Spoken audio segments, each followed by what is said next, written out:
Sådan her foregår et hjemmebesøg med ammevejledning. Jeg kommer hjem til jer, og jeg vejleder amningen i jeres trygge rammer. Jeg tilpasser besøget til jer, og vi har god tid.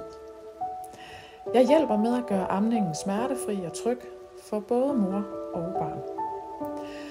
Og jeg rådgiver jer altid ud fra jeres situation og giver jer værktøjer, som I kan øve jer med. Jeg mærker også altid babys sutteteknik og eventuelle udfordringer. Og så overvejer jeg en amning og kommer med forslag og justeringer, der passer til jer. Nogle gange øver vi også bøvseteknikker, der passer til babys alder og modenhed. Og hvis baby sover, så kan vi øve med dukken.